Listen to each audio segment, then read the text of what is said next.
ओम नमः शिवाय। जय श्री कृष्णा। जय श्री हरि। प्रिय भक्तजनों, आज हम लोग श्रवण करेंगे बृहस्पतिवार की व्रत कथा और विधि। तो सबसे पहले व्रत की विधि जान लेते हैं। इस दिन बृहस्पतेश्वर महादेव जी की पूजा होती है। दिन में एक समय ही भोजन करें, पीले वस्त्र धारण करें, पीले पुष्पों को धारण करें। भोजन भी चने की दाल का होना चाहिए। नमक नहीं खाना चाहिए। पीले रंग का फूल, चने की दाल, पीले कपड़े तथा चंदन से पूजा करनी चाहिए। पूजन के पश्चात कथा सुननी चाहिए।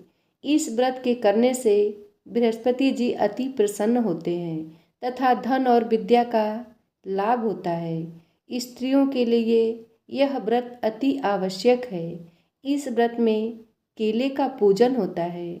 आइए अब श्रवण करते हैं व्रत की कथा। किसी गांव में एक साहूकार रहता था, जिसके घर में अन्न, वस्त्र और धन किसी की कोई कमी नहीं थी। परंतु उसकी स्त्री बहुत ही कंजूस थी। किसी भिक्षार्थी को कुछ नहीं देती, सारे दिन घर के कामकाज में लगी रहती। एक समय साधु महात्मा बृहस्पतिवार के दिन उसके द्वार पर आए और भिक्षा की याचना की।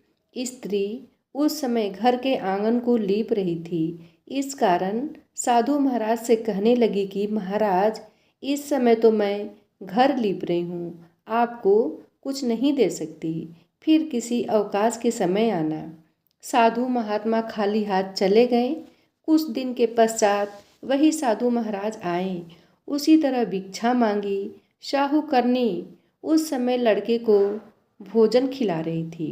कहने लगी, महाराज, मैं क्या करूं, अवकाश नहीं है, इसलिए मैं आपको भिक्षा नहीं दे सकती। तीसरी बार महात्मा आए तो उसने उन्हें उसी तरह से टालना चाहा, परंतु महात्मा जी कहने लगे कि यदि तुमको बिल्कुल ही अवकाश हो जाए तो मुझको भिक्षा दोगी। शाहूकारनी कहने लगी कि हाँ महाराज, यदि ऐसा हो जाए तो आपकी बड़ी कृपा होगी। साधु महाराज जी कहने लगे कि अच्छा, मैं एक उपाय बताता हूँ। तुम बृहस्पतिवार को दिन चढ़ने पर उठो और सारे घर में झाड़ू लगाकर कूड़ा एक कोने में जमा करके रख दो। घर में चौका इत्यादि मत लगाओ। फिर स्नान आदि करके घर वालों से कह दो उस दिन सब हजामत अवश्य बनवाएं। रसोई बनाकर चूल्हे के पीछे रखा करो, सामने कभी न रखो। सायंकाल को अंधेरा होने के बाद दीपक जलाया करो तथा बृहस्पतिवार को पीले वस्त्र मत धारण करो, न पीले रंग की चीज़ों का भोजन करो। यदि ऐसा करोगी तो तुमको घर का कोई काम नहीं करना पड़ेगा। साहूकारनी ने ऐसा ही किया। बृहस्पतिवार को दिन चढ़े उठी, झाड़ू लगाकर कूड़े को घर में जमा करके रख दिया। पुरुषों ने हजामत बनवाई, भोजन बनवाकर चूल्हे के पीछे रखा। वह सब बृहस्पतिवारों को ऐसा ही करती रही। अब कुछ काल बाद उसके घर में खाने को दाना न रहा।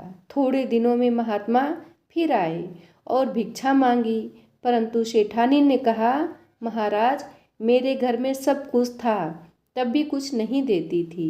अब पूरा पूरा अवकाश है, तब भी कुछ नहीं दे रही हो। तुम क्या चाहती हो वह कहो। तब सेठानी ने हाथ जोड़कर कहा, प्रार्थना की महाराज, अब कोई ऐसा उपाय आप कहेंगे वैसा ही करूँगी। तब महात्मा जी ने कहा, बृहस्पतिवार को प्रातःकाल उठकर स्नान आदि से निवृत्त होकर घर को गौ से गोबर से लिपो तथा घर के पुरुष हजामत न बनवाएं। भूखों को अन्न जल देती रहा करो। ठीक सायंकाल दीपक जलाओ। यदि ऐसा करोगी तो तुम्हारी सब मनोकामनाएं भगवान बृहस्पति जी की कृपा से पूर्ण हो जाएंगी। सेठानी ने ऐसा ही किया और उसके घर में धन धन वैसा ही हो गया जैसा कि पहले था। इस प्रकार भगवान बृहस्पति जी की कृपा से अनेक प्रकार के सुख भोग कर दीर्घकाल तक जीवित रही। प्रेम से बोलिए बृहस्पति भगवान की जय हो। अब सुनते हैं दूसरी कथा। एक दिन इंद्र बड़े अहंकार से अपने सिंहासन पर बैठे थे और बहुत से देवता, ऋषि, गंधर्व, किन्नर आदि सभा में उपस्थित थे। जिस समय बृहस्पति जी वहां पर आए तो सबके सब उनके सम्मान के लिए खड़े हो गए, परंतु इंद्र गर्व के मारे खड़ा न हुआ। यद्यपि वह सदैव उनका आदर किया करता था। बृहस्पति जी अपना अनादर समझते हुए वहां से उठकर चले गए। तब इंद्र को बड़ा शोक हुआ कि देखो, मैंने गुरु जी का अनादर कर दिया, मुझसे बड़ी भारी भूल हो गई। गुरु जी के आशीर्वाद से ही मुझको यह वैभव मिला है। उनके क्रोध से यह सब नष्ट हो जाएगा, इसलिए उनके पास जाकर उनसे क्षमा मांगनी चाहिए, जिससे उनका क्रोध शांत हो जाए और मेरा कल्याण होवे। ऐसा विचार कर इंद्र उनके स्थान पर गए। जब बृहस्पति जी ने अपने योग बल से यह जान लिया कि इंद्र क्षमा मांगने के लिए यहाँ आ रहा है, तब क्रोधवश उससे भेंट करना उचित न समझकर अंतर्ध्यान हो गए। तब इंद्र ने बृहस्पति जी को घर पर न देखा, तब निराश होकर लौट आए। जब दैत्यों के राजा वृषवर्मा को यह समाचार विदित हुआ तो अपने गुरु शुक्राचार्य की कृपा से इंद्रपुरी को चारों तरफ से घेर लिया। गुरु की कृपा न होने के कारण देवता हारने व मार खाने लगे। तब उन्होंने ब्रह्मा जी को विनयपूर्वक सब वृत्तांत सुनाया और कहा कि महाराज, दैत्यों से किसी प्रकार बचाइए। तब ब्रह्मा जी कहने लगे कि तुमने बड़ा अपराध किया है, जो गुरुदेव को क्रोधित कर दिया। अब तुम्हारा कल्याण इसी में हो सकता है कि तुम त्वष्टा ब्राह्मण का पुत्र विश्वरूपा बड़ा तपस्वी और ज्ञानी है, उसे अपना पुरोहित बनाओ तो तुम्हारा कल्याण हो सकता है। यह वचन सुनते ही इंद्र त्वष्टा के पास गए और बड़े विनीत भाव से त्वष्टा से कहने लगी कि आप हमारे पुरोहित बनिए, जिससे हमारा कल्याण हो। तब त्वष्टा ने उत्तर दिया कि पुरोहित बनने से तपोबल घट जाता है, परंतु तुम बहुत विनती करते हो, इसलिए मेरा पुत्र विश्वरूपा पुरोहित बनकर तुम्हारी रक्षा करेगा। विश्वरूपा ने पिता की आज्ञा से पुरोहित बनकर ऐसा यत्न किया कि हरि इच्छा से इंद्र विश्ववर्मा को युद्ध में जीतकर अपने इंद्रासन पर स्थित हुआ। विश्वरूपा के 3 मुख थे। एक मुख से वह सोमपल्ली लता का रस निकालकर पीते थे, दूसरे मुख से वह मदिरा पीते थे, तीसरे मुख से अन्न आदि भोजन करते। इंद्र ने कुछ दिनों उपरांत कहा कि मैं आपकी कृपा से यज्ञ करना चाहता हूँ। जब विश्वरूपा की आज्ञा अनुसार यज्ञ प्रारंभ हो गया, तब एक दैत्य ने विश्वरूपा से कहा कि तुम्हारी माता दैत्य की कन्या है, इस कारण हमारे कल्याण के निमित्त एक आहुति दैत्यों के नाम पर भी दे दिया करो तो अति उत्तम बात होगी। विश्वरूपा उस दैत्य का कहा मानकर आहुति देते समय दैत्य नाम भी धीरे से लेने लगा। इसी कारण यज्ञ करने से देवताओं का तेज नहीं बढ़ा। इंद्र ने यह वृत्तांत जानते ही क्रोधित होकर विश्वरूपा के 3 सर काट डाले। मद्यपान करने से भंवरा, सोमपल्ली पीने से कबूतर और अन्न खाने से मुख से तीतर बन गया। विश्वरूपा के मरते ही इंद्र का स्वरूप ब्रह्म हत्या के प्रभाव से बदल गया। देवताओं के 1 वर्ष पश्चाताप करने पर भी ब्रह्म हत्या का वह पाप न तो छूटा। सब देवताओं की प्रार्थना करने ब्रह्मा जी बृहस्पति के सहित वहां आए। उस ब्रह्म हत्या के 4 भाग किए, उनमें से 1 भाग पृथ्वी को दिया। इसी कारण कहीं कहीं धरती ऊंची नीची और बीज बोने के लायक भी नहीं होती। साथ ही ब्रह्मा जी ने यह वरदान दिया, जहाँ पृथ्वी में गड्ढा होगा कुछ समय पाकर स्वयं भर जाएगा। दूसरा वृक्षों को दिया, जिससे उनमें गोद बनकर बहता है। इस कारण गूगल के अतिरिक्त सब गोद अशुद्ध समझे जाते हैं। वृक्षों को यह वरदान दिया, इसी कारण स्त्रियां हर महीने रजस्वला होकर पहले दिन चांडालनी, दूसरे दिन ब्रह्मघातिनी, तीसरे दिन धोबिन के समान रहकर चौथे दिन शुद्ध होती हैं और संतान प्राप्ति का उनको वरदान दिया। चौथा भाग जल को दिया, जिससे फेन और शिवाल आदि जल के ऊपर आ जाते हैं। जल को वरदान मिला कि जिस चीज में डाला जाएगा वह बोझ में बढ़ जाएगी। इस प्रकार इंद्र को ब्रह्म हत्या के पाप से मुक्ति किया। जो मनुष्य इस कथा को पढ़ता या सुनता है उसके सब पाप बृहस्पति जी की कृपा से नष्ट हो जाते हैं। बोलो बृहस्पति भगवान की जय हो। अब सुनते हैं प्राचीन कथा। कहते हैं कि किसी समय एक नगर में एक बहुत बड़ा व्यापारी रहा करता था। वह जहाज़ों में माल लदवाकर दूसरे देशों को भेजा करता था और खुद भी जहाज़ों के साथ दूर दूर के देशों को जाया करता था और इस तरह खूब धन कमाकर लाता था। उसकी गृहस्थी खूब मज़े से चल रही थी। वह दान भी खूब जी खोलकर करता था और उसका इस तरह से दान देना उसकी स्त्री को बिल्कुल पसंद न था। वह किसी को दमड़ी देकर खुश न थी। एक बार जब सौदागर माल जहाज में भरकर किसी दूसरे देश को गया हुआ था तो पीछे से बृहस्पति देवता साधु का रूप धारण करके उसके मकान में कंजूस पत्नी के पास पहुँचे और भिक्षा की याचना की। उस व्यापारी की पत्नी ने बृहस्पति देवता से कहा, महात्मा जी, मैं तो इस दान पुण्य से बहुत तंग आ गई हूँ। मेरा पति अपना सारा धन दान व्यर्थ ही लुटाता है। अब आप कोई ऐसा उपाय कीजिए जिससे हमारा सारा धन नष्ट हो जाए। इससे न धन लूटेगा और न ही मुझे दुख होगा। बृहस्पति देवता ने कहा, देवी, तुम भी बड़ी विचित्र हो। धन और संतान तो सभी चाहते हैं। पुत्र और लक्ष्मी तो पापी के घर में भी होनी चाहिए। यदि तुम्हारे पास अत्यधिक धन है तो इससे तुम दिल खोलकर पुण्य कार्य करो। भूखों को भोजन खिलाओ, प्यासों को पानी पिलाओ, यात्रियों के लिए धर्मशालाएं बनवाओ। कितने ही निर्धनों की कुंवारी कन्याएं धन के अभाव में बिना ब्याही बैठी हैं, उनका विवाह संपन्न करवाओ। और भी कई पुण्य कार्य ऐसे हैं जिनको करके तुम्हारा लोक परलोक सार्थक हो सकता है।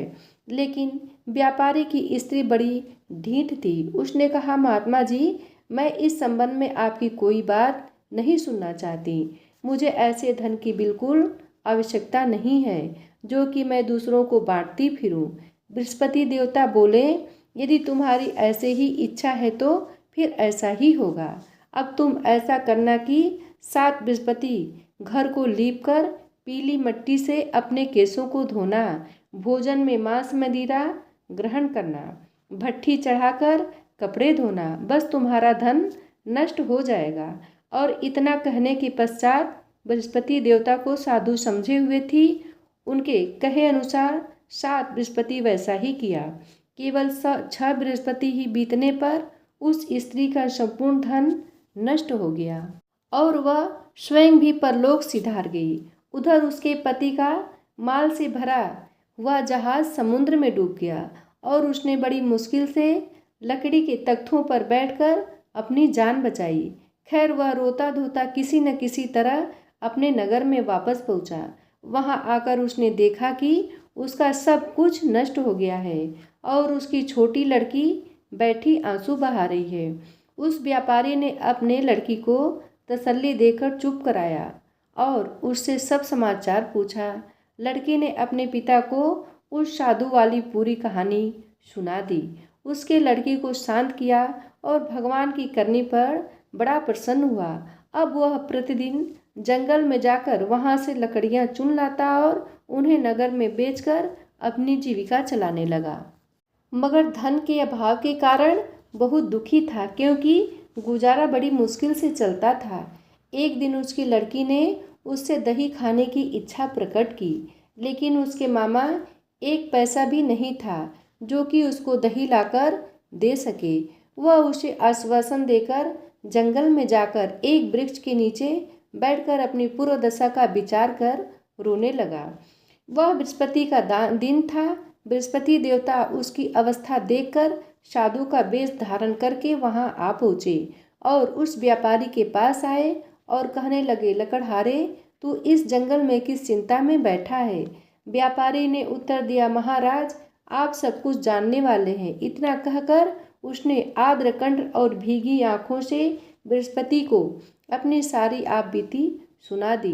बृहस्पति देवता ने कहा, भाई, तुम्हारी पत्नी ने बृहस्पति के दिन भगवान का अपमान किया था, जिस कारण से तुम्हारा यह हाल हुआ है। लेकिन अब तुम किसी प्रकार की चिंता न करो, भगवान तुम्हें पहले से ही इतना धनवान करेंगे। तुम कहे अनुसार बृहस्पति के दिन बृहस्पति का पाठ किया करो।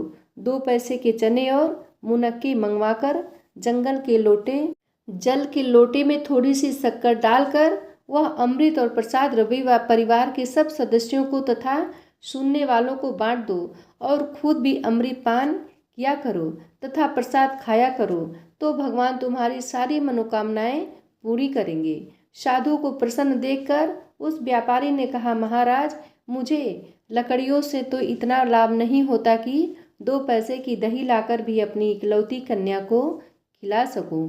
उसको मैं हर रोज झूठे आश्वासन देकर टाल आता हूँ और इसलिए मैं इस समय व्याकुल होकर बैठा था। बृहस्पति देवता ने कहा, भक्तजन, तुम चिंता मत करो। बृहस्पति के दिन तुम शहर में लकड़ियाँ बेचने के लिए जाना। तुमको उस दिन अपनी कन्या को खिलाना और 2 पैसे का मुनक्का और चने लाकर बृहस्पति देवता की कथा करना।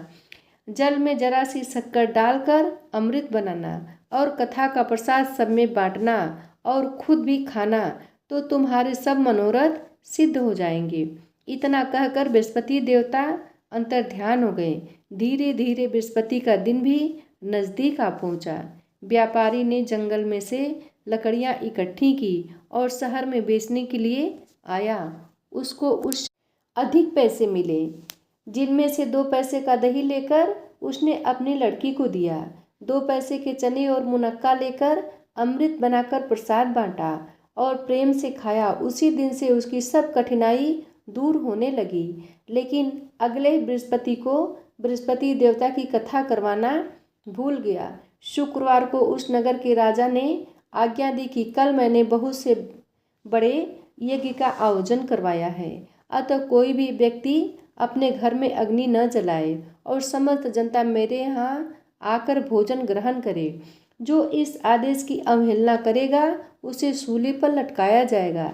राजा की आज्ञा अनुसार अगले दिन सब लोग राजा के महल में भोजन करने के लिए गए, लेकिन वह व्यापारी और उसकी लड़की दोनों ही तनिक विलंब से पहुँचे। अतएव राजा ने उन दोनों को अपने महल के अंदर ले जाकर भोजन करवाया।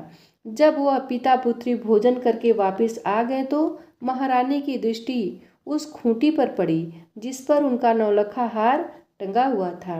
उस खूंटी पर अब हार नहीं था। उसको विश्वास हो गया कि उसका हार लकड़हारा और उसकी लड़की ही ले गए हैं। तत्काल सिपाहियों को बुलाकर दोनों बाप बेटी को कैद में डाल दिया गया। कैद खाने में पड़कर दोनों बाप बेटी अत्यंत दुखी हो गए। वहाँ उन्होंने बृहस्पति देवता का स्मरण किया।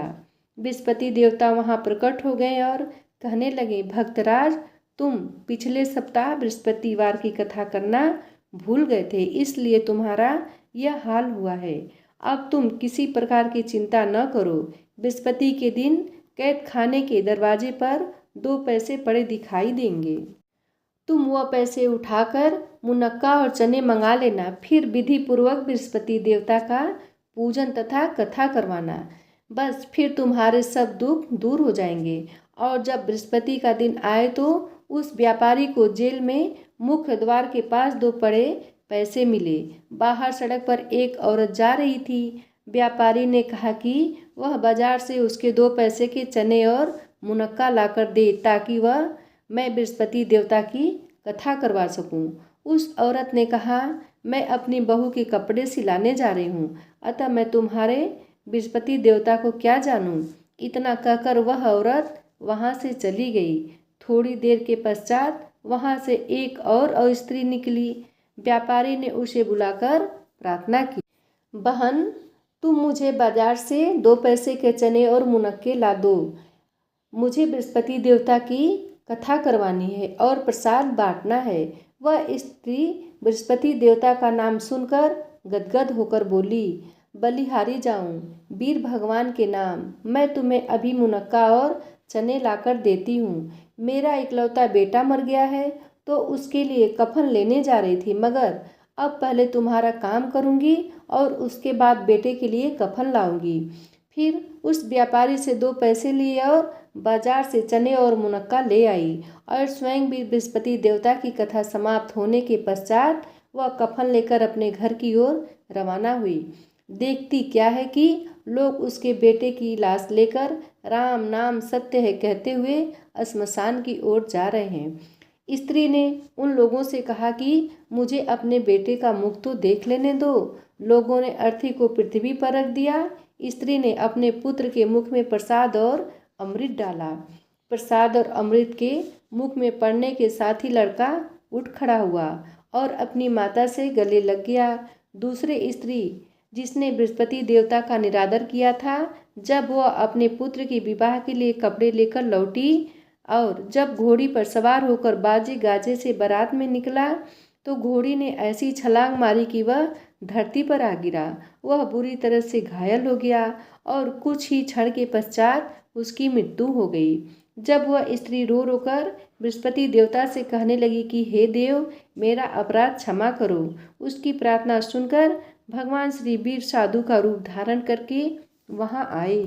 उस स्त्री से कहने लगे, अधिक रोल मचाने की कोई आवश्यकता नहीं है।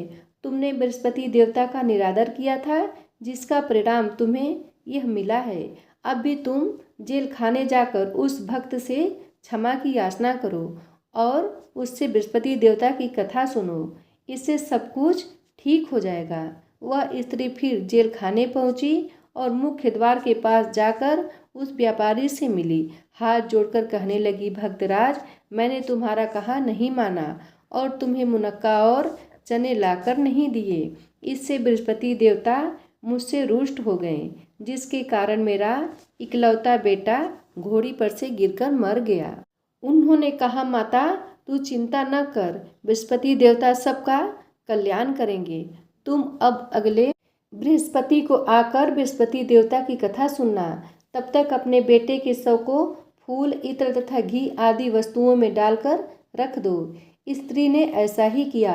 बृहस्पति का दिन आ पहुंचा। 2 पैसे के मुनक्का और चना लेकर पवित्र जल का लोटा भरकर जेल के द्वार पर आई और श्रद्धा के साथ बृहस्पति देवता की कथा सुनी। जब कथा समाप्त हुई तो अमृत व प्रसाद लाकर अपने मरे हुए पुत्र के मुख में डाला। एकाएक उसे सांस आने लगा और वह उठकर खड़ा हो गया और पुत्र को लेकर वह प्रसन्नतापूर्वक अपने घर को रवाना हुई और बृहस्पति देवता के गुण गाने लगी। और उसी दिन रात्रि में राजा को बृहस्पति देवता ने स्वप्न में दर्शन दिए और कहा कि हे राजन, तूने जिस व्यापारी और उसकी लड़की को जेल में बंद कर रखा है वह निर्दोष है। अब दिन निकलने के साथ दोनों को जेल से रिहा कर दो। तेरी रानी का नौलखा हार उस खूंटी पर लटका है। दिन निकला तो रानी ने अपना हार खूंटी पर लटका हुआ देखा। राजा ने उस व्यापारी तथा लड़की दोनों को रिहा करके वस्त्र धारण करके और नए वस्त्र दिलवाकर अपराध के लिए क्षमा याचना की और उसको अपना आधा राजपाट देकर तथा उसकी पुत्री का उच्च कुल में विवाह संपन्न करवाकर दहेज में अनमोल हीरे व जवाहरात दिए। बृहस्पति देवता ऐसे ही हैं, जैसी मनोकामनाएं होती हैं वह पूर्ण करते हैं। जो कोई श्रद्धा व प्रेम से बृहस्पति देवता की कथा पढ़ेगा वह दूसरों को पढ़कर सुनाएगा, उसकी सब मनोकामनाएं पूर्ण होती हैं। प्रेम से बोलिए, बृहस्पति भगवान की जय हो, विष्णु भगवान की जय हो।